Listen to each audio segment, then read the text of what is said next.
think the stream is live now, so hi everybody. Thanks for tuning in on this late Sunday night, but tonight is sort of a different patch lab because I wasn't going to stream tonight, but I came down here to work on a couple of random things, and I ended up patching up something that I thought was kind of neat. So I figured, why not do a patch lab and sort of break it down and explain it and get some audio of it up there.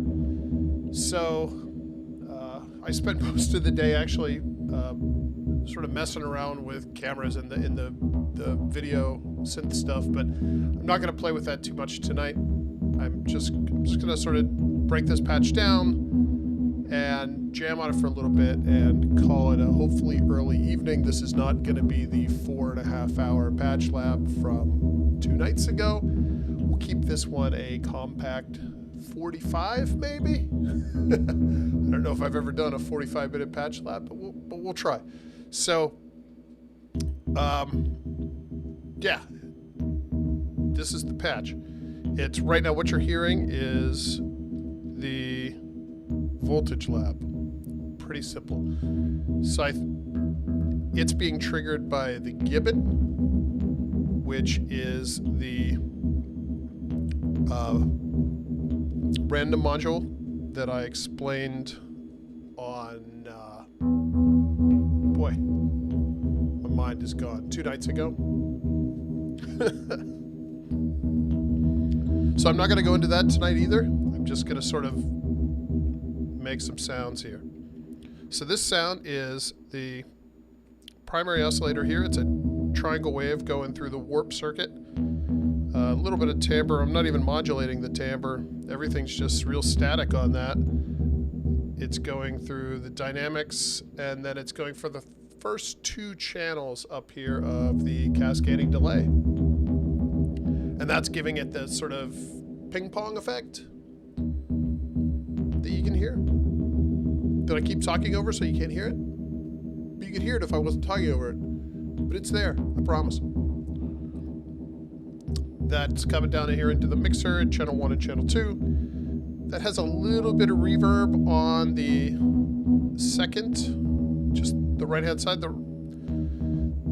reverb send is mono, so it didn't make sense to send both. And you lose a lot of stereo separation. I found when I do the ping pong stuff with the cascading delay network, I tend to lose that kind of stereo-ness that you want when you send both channels to the reverb. So today I just sent the right channel. I am using, let me check which one I had finally left in. Okay, I'm using the MIDI Verb 2 tonight. So I've gone back to my old reliable MIDI Verb 2. We are on patch 29. Usually a patch 28 guy, but tonight I wanted a big long reverb. So I think 29 is the longest one on the MIDI Verb 2. I think it sounds nice.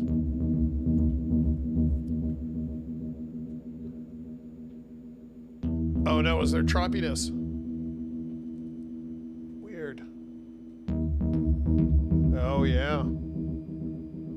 My bitrate plummeted.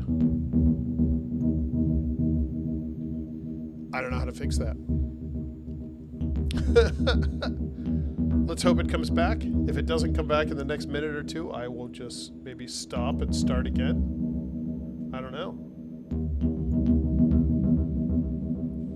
But as long as it sounds good,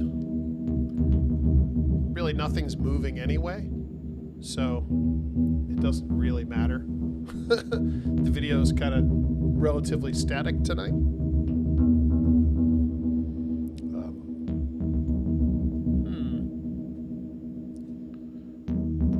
So anyway, where was I? Oh, yeah. So that's the first sound. And maybe I should jam on this a little bit first so that the patch makes a little bit more sense, because there is obviously more going on than just this one sound. Everything else right now is muted. So why don't I just jam on it a little bit so you guys understand what I patched up earlier today, and then we can talk about it afterwards. That probably makes more sense. All right, here we go.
All right, so that's it. That was the patch.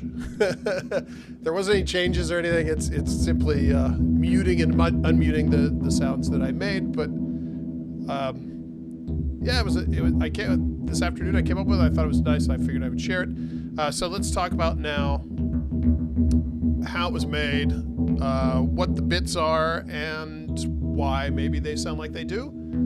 And then maybe we'll have a quick jam at the end, and then we can all get a decent night's sleep. I think it's a good plan. Okay, so like I said at the beginning, this drone here is the primary oscillator from the Voltage Lab. This is patched, and there's no modulation or anything. It's just really a static sound. The warp is on the triangle wave. It's getting some FM, not a ton, but some FM from the secondary oscillator. The secondary oscillator, the pitch is being modulated, and that's being modulated by the CV output of the Gibbon. The Gibbon, if you didn't tune in a couple nights ago, is a random generator based on a shift register, so it's random, but it's not completely random. It's very musical because it's the idea of a sequencer that kind of changes and evolves as it goes on instead of just pure random. So that's being driven by that.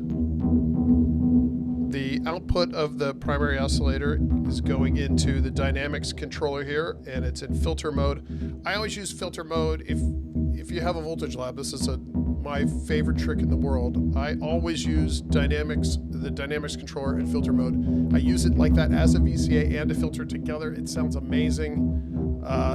Almost every single patch I do, that's the setting I use for the dynamics controller. It was when we designed it, we tuned it to really focus on that, because I really loved the way it sounded, and that sort of carries through in how I use it. I just love the way this thing sounds. So it does have some resonance, although the resonance in the dynamics controller within the Voltage Lab it's not a crazy strong resonance as it is, but I think it sounds really, really nice in this case.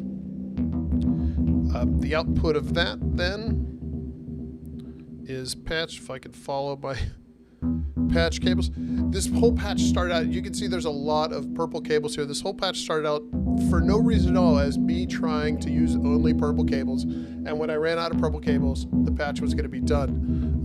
Unfortunately, when I ran out of purple cables, I was in love with the patch and I wanted to finish it, so I started using other patch cables. But that's the dumb reason why everything is purple. And what that just means is it's impossible to find anything now because everything's the same color. Okay, so the output of the dynamics controller, which is this drony sound, goes into our local florist here. And this is sort of, everything's kind of set in the middle, and it's sort of just doing a chorus. It's doing what the local florist does, which is sort of a chorus / spring reverb effect.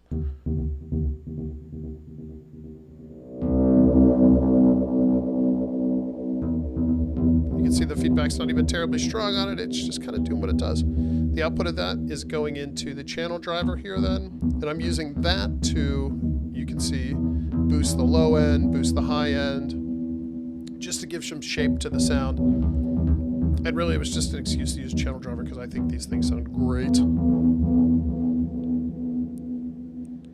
Again, these are, channel drivers are channel strips based on the EQ section of the Tascam M50.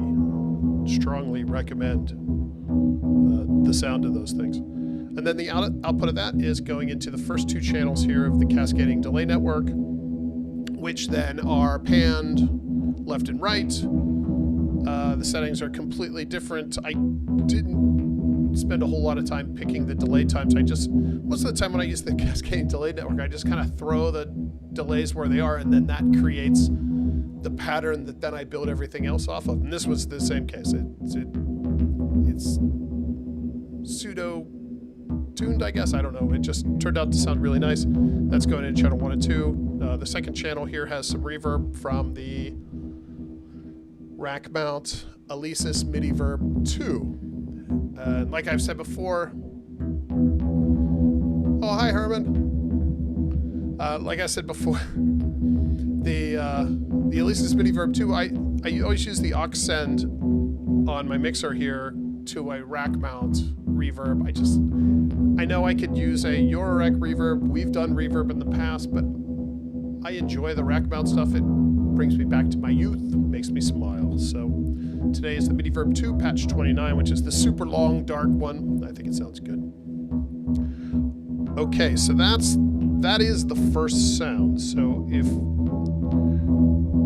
we mute this guy, just bring the channels down here. The second sound we had, and I'll have to unmute it in the sequencer here. I think was, yeah, there we go. The next sound is the kick drum. And the kick drum is kind of cool because I don't normally run a kick drum through the delay, but everything else kind of made it through the delay, and I felt like it kind of needed it because I wanted that sort of, I didn't want to put a bunch of kick drums in there, and I wanted it to sound almost like a clock. So this was a way to get that sort of clocking sound out of the kick drum. So, and I use the same basic patch for the kick drum every time. I'll walk through that. The kick drum is, the sequence is programmed, although, as you can see, the sequence for this is 1. It's on the 1. That's all it is.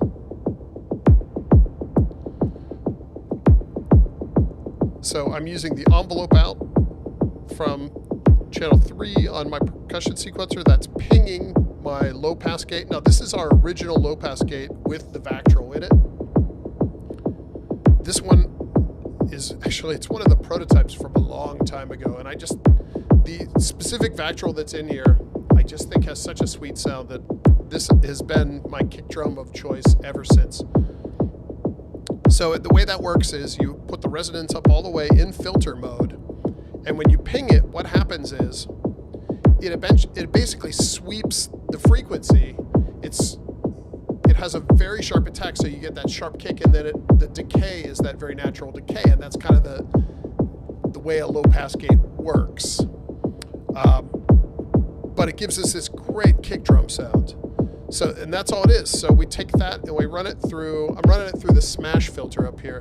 And the reason I'm doing that, and again, I do this every time, is I take the output of my kick and I run it through a filter. And the reason you want to run it through, or I want to run it through a filter anyway, is that if you leave it there, there's a lot of high-end information because the low-pass gate is just sweeping the entire frequency.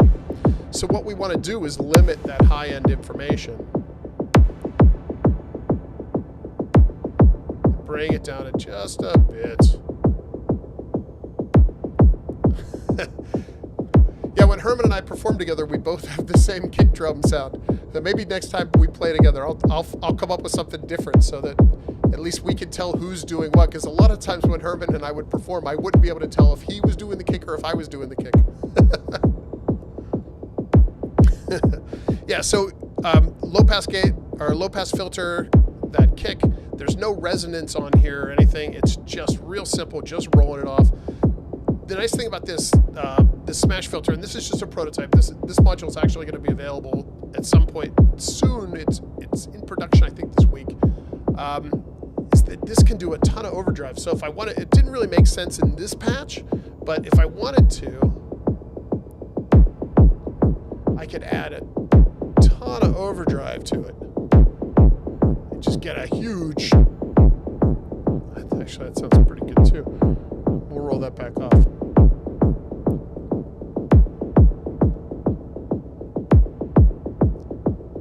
Okay, so we're taking the output of that into channel 4 of the cascading delay network, just acting as a mono channel. So the cascading delay network in this patch is set up so that these two channels are linked together, and then we have two individual channels. So this is taking channel 4, and that's going into channel 3 of the mixer. I do have some reverb on there. It seemed like it made sense. So that is that patch. So the next sound we have was the hi-hat sound. And that sound, if I could find the mute here, I believe, there it is. So that is this sound.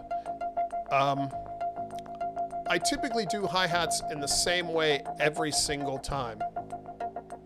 So I wanted to do something that was a little bit different this time. So instead of just taking noise and running it through a high-pass filter, which is what I do almost every time, and I think that sounds really good, I said, well, let's use the double helix. Because the double helix kind of has a lot of extra little magical things to it. And I thought, well, let's explore this a little bit and see what we can get out of it. So I'm taking channel 2 out of my percussion sequencer. I'm just taking the gate out, or the envelope out, but I'm just using it as a gate. And I'm sending it to a splitter.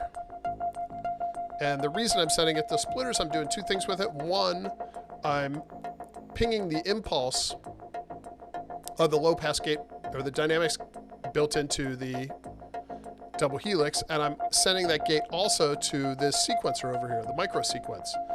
And as you can see, the micro sequence has, I'm only using 2 stages, a low and a high. But you can hear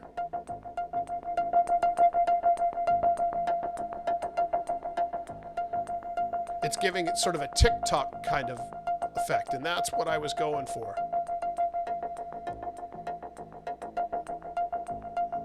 Oh, a shiny new symbiotic waves. Whoa.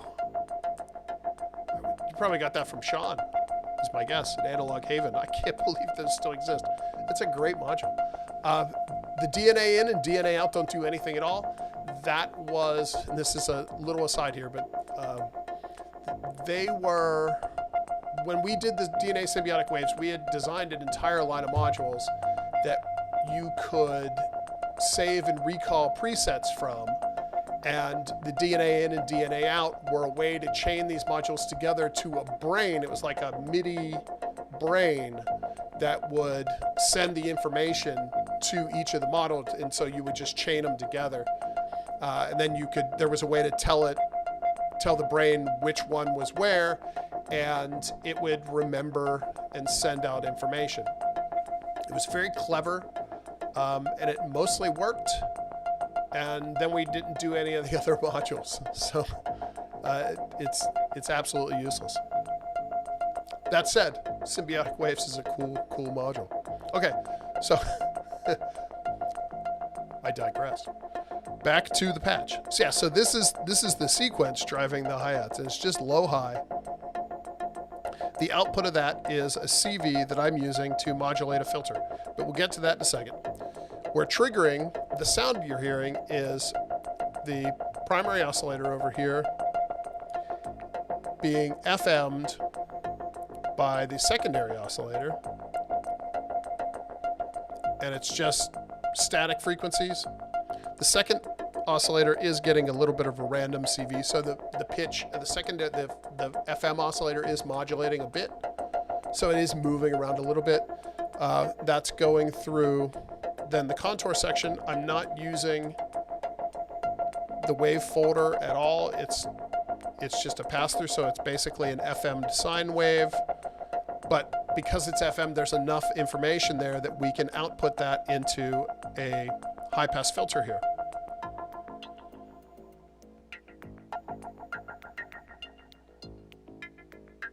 And I think it sounds really cool.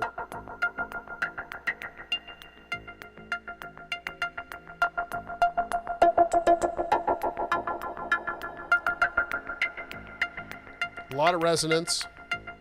And like I said, I am modulating the frequency with this two-step sequence. So it's going low to high. And you can see the sequence is sort of jumping. And the reason that is...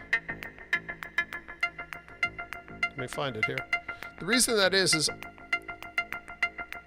it's on the evens. It's on the 1, 3, 5. But then I hit the last one on as well because I wanted it to flip every time around, because I wanted it to be a little bit different. I didn't want it just to be a static thing.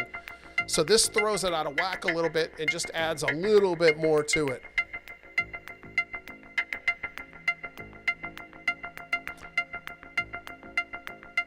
So I think that sounds really cool.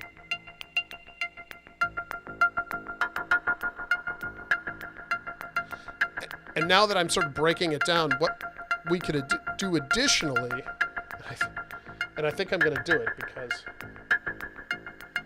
I might as well, is we could take that CV, run it into a mixer,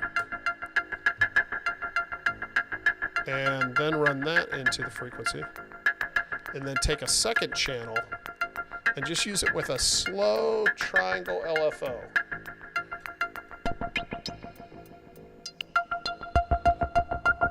Just a little bit of it, though. That's a lot. We'll just use a little. There we go.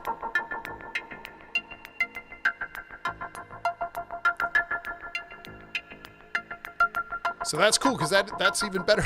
That's even better now. That adds some movement. A warning in the comments, if you swear in the comments, I don't care if you swear in the comments. I swear in the comments too. But remember that I have to approve it, and sometimes if I'm doing this stuff, I don't catch it, so it's your call. But I like the enthusiasm. So yeah, so now it's better than it was before. So the output of that's the high pass out. That's going through this analog delay unit here. The output of that is going into this second channel driver. And the reason it's going through the channel driver is I wanted to boost the highs because it is a hi-hat-ish sound after all. And I did cut the lows and cut the mids a little bit just to make it a little cleaner, but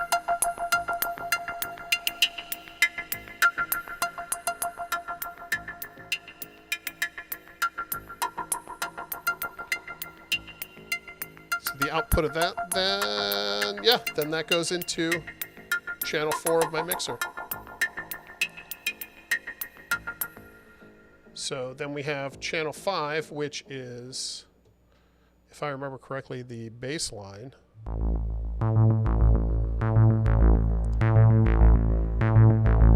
is glorious.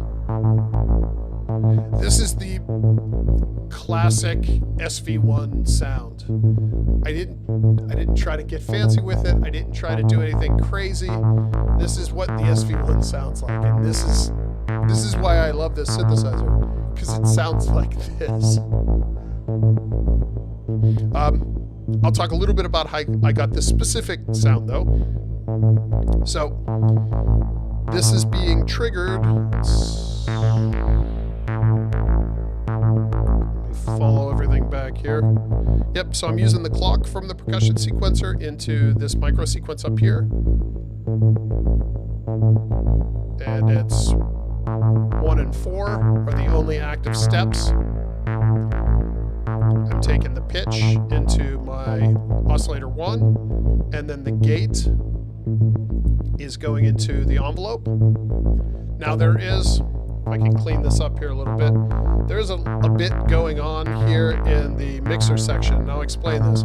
This is a great little trick for the SV1. The SV1, one of the cool things about it is how dense the feature set is in each section, and the mixer is a good example of this because it's two channel mixers stuck together.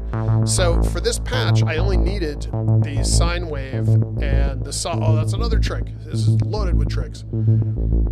If you want this great siney sound, but you want, or this great saw sound, but you want to add some low-end beefiness to it, just dial in some sine waves. See, I'll take the sine out, and you can hear. Oops, excuse me. You can hear it kind of sucks the bottom end out. Still sounds cool, but the bottom end's gone. So if we just put that sine wave back in, it's almost like adding a sub-oscillator. It's not because it's the same octave, but or turning in a bass EQ up. Just adds so much to the bottom end. Okay, so anyway, I'm coming out of the top mixer here right into the filter input, and what that does is that frees up the bottom 2 channels for something else. And what I like to do then is take the envelope out into channel 3 of the mixer, which is the first channel of the second mixer. Ooh, follow me. And then the second channel of the second mixer, which is channel 4, I like to put in an LFO. So in this case, you could use the LFO built in. For some reason, I didn't do that. I used an LFO behind my head here. It's just an LFO too. It's a triangle LFO. It could as easily be this LFO, but it's not. Here, I'll change it so there's no magical mystery going on. There we go. Now we're using this LFO, and what we have now is we can mix the envelope and the LFO together to modulate the filter cutoff. So it's still the envelope is still triggering, so you're still getting that sort of pumping that you get when you use an envelope with a filter, but you're also adding the LFO. Cool. Taking the output of the VCA here into the analog delay of the voltage lab, which is value for value the same as the analog delay unit. It's the same exact circuit. And we're coming out of that into the mixer. So that's it. So again, this is what the SV1B sounds like. There is some reverb on there and there's some delay on there, but oh, so good. So that is that. And then there's one more sound. Drop that guy down. And let's see if we can find him here.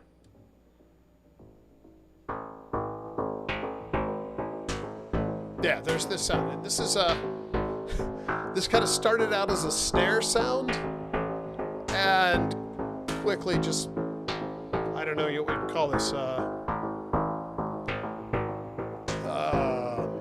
I'm going with rubber slinky. Yep, that's what I'm going with.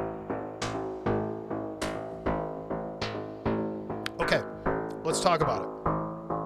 This is, I gotta back this up because honestly I can't remember how I did it.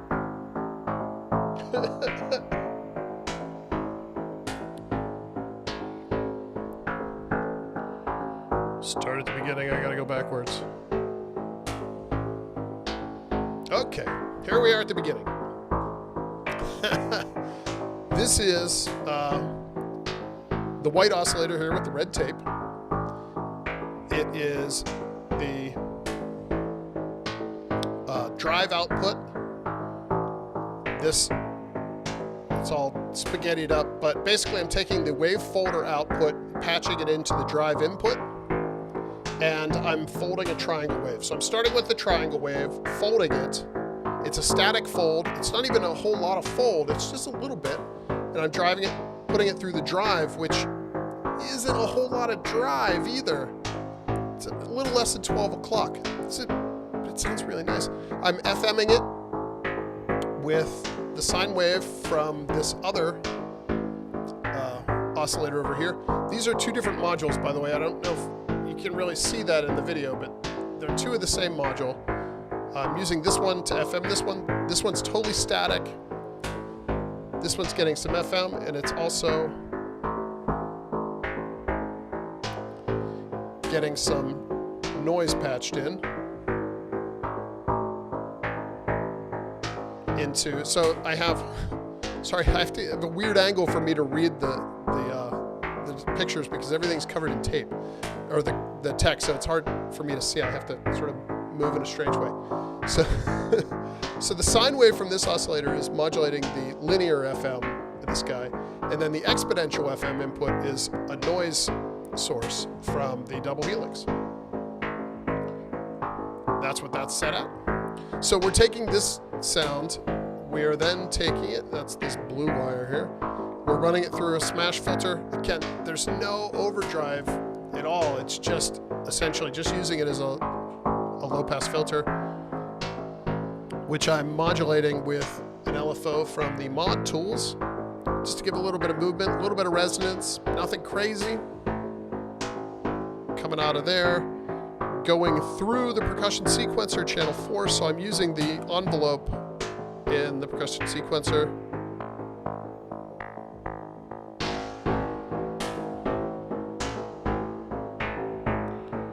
And then we are going into channel 3 of the cascading delay network.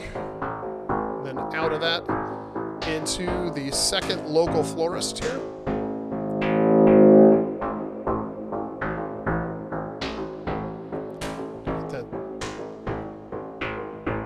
That's where the tubiness comes from, the slinkiness comes from. Kind of like if you took a spring reverb and stretched it, I think that's kind of what it would sound like. In my mind, that's what it is. And then, so we're coming out of there then into the mixer. And that's it. That's this sound. Noise into FM is a fun trick because you can get some really interesting effects with it. Another trick to expand on noise into FM is to use noise through a VCA into FM. So trigger the VCA with an envelope, with a gate or whatever, and then run the modulated noise into the FM. Is a cool trick. You get some really cool percussive sounds out of it. You get that sort of snap and that crackle that you're looking for, but if you use an envelope, then it just doesn't linger forever. So it sounds really, really nice. Sort of another layer of percussive sound. The red tape oscillator. It already has a name. The name is Under the Tape.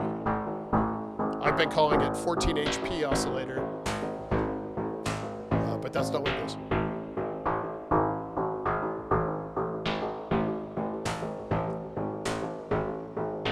Okay, so that is the patch. I'm kind of digging it. I like all the sounds. I like how they work well together. They all kind of have a theme. Obviously, I went a little overboard with the delay. Everything's kind of living on that delay, but I think it really worked. And it all started with this sound, which again is the first sound. It's the the voltage lab being randomly triggered with the shift register in the Gibbon module.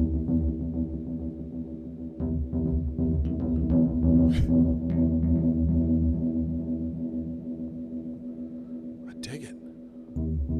And it kind of doesn't matter then how you bring everything in. They all kind of work.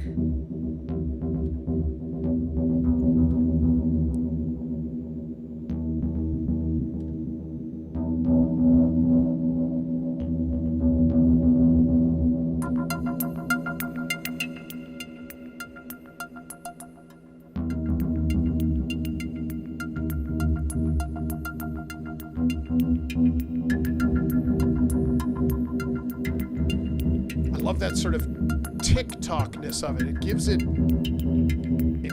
some depth, and it gives it a little bit of maybe mystery, and makes the patch sound a little moodier and maybe a little uncomfortable, a little bit more uncomfortable than it would have been. I kind of dig it.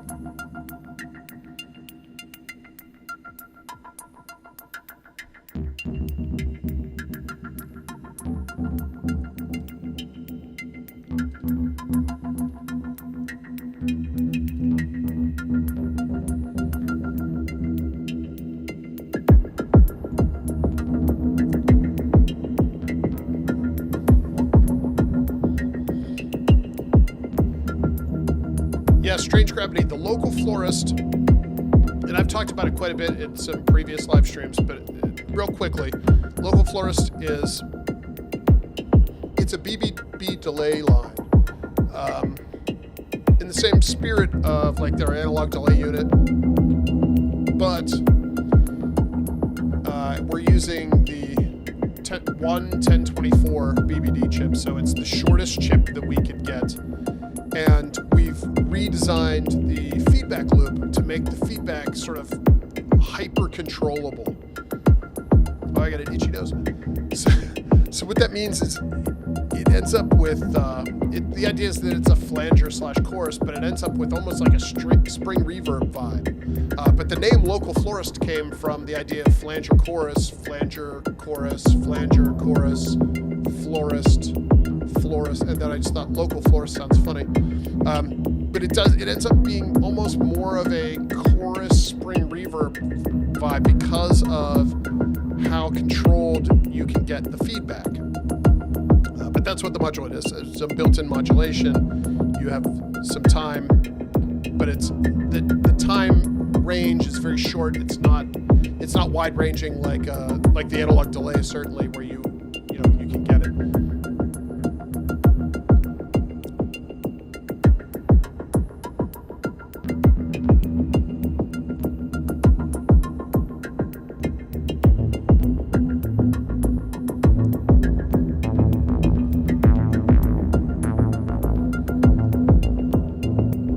Josh, yeah, I think this patch will definitely make its way into a 1-minute video.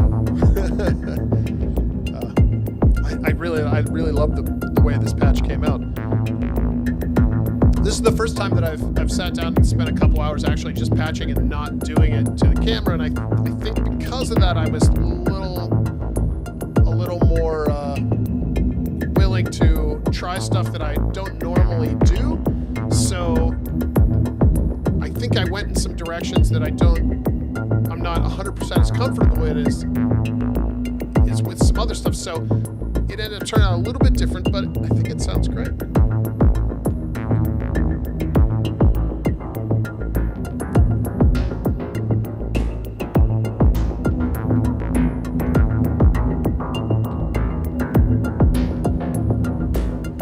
And I think if I spent some time with it, could come up with, some changes here and there. Certainly I could program some stuff into the percussion sequencer and come up with something that makes it a little bit longer, make a tune out of it, but I'm not going to do that at all.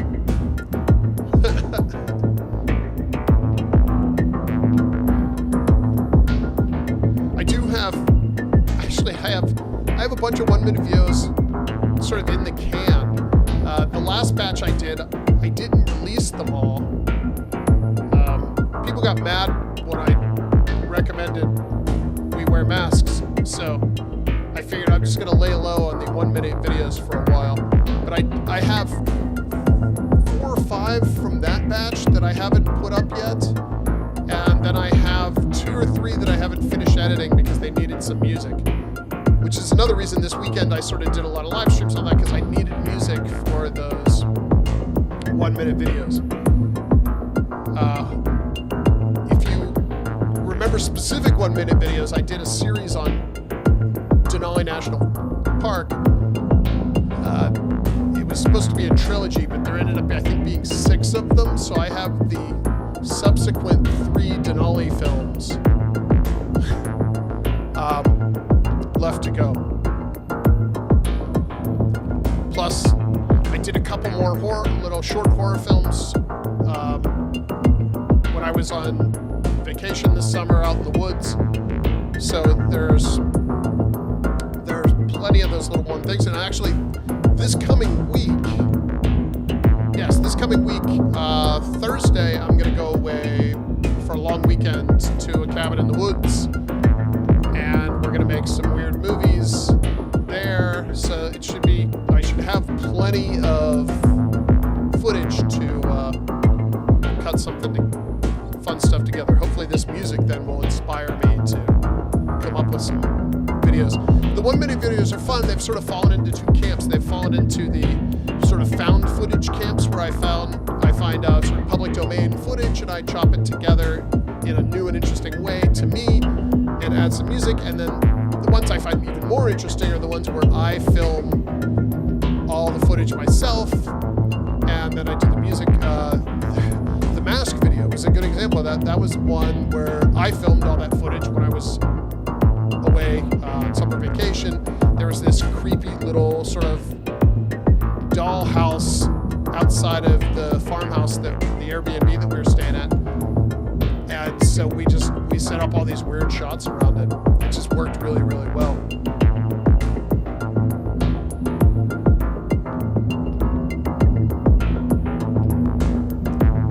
So I think that's it. How well did I do on time? It's 11 o'clock. I did pretty good. That was 45 minutes. I said this was going to be about 45 minutes or so, and dang it, I think we nailed it. Oh yeah. Plus, I still have all the audio and video from when Herman and I performed. I have to get it to Herman so he can sort of clean it up a little bit. But yeah, we have a ton of audio that can be used for that. That never even pops into my mind. But it's true. It exists. Herman, thanks for tuning in tonight. This is awesome. I have to drop off a camera so I can get you via Skype into a live stream here. So I think that's it, guys. This wasn't meant to be a super long one. I don't want to stay up all night tonight like I've been doing recently.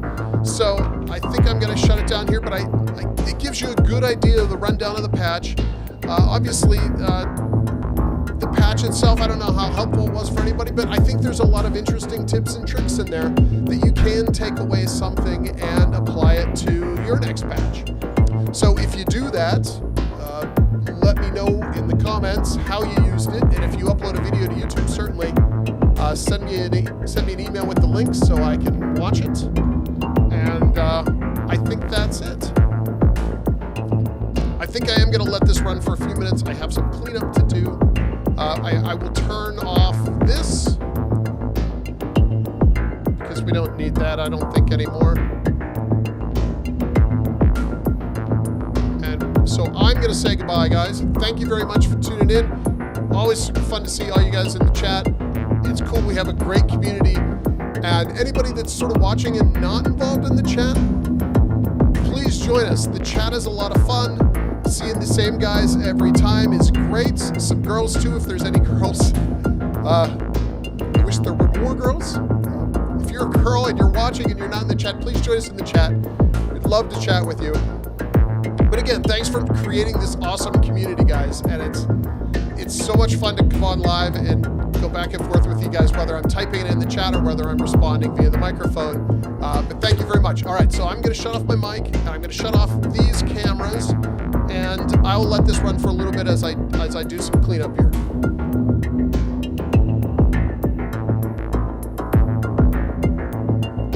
Again, this new YouTube studio I have built, everything is set up all the time, so I can just flip to this, and there it is. All right, so anyway, bye guys.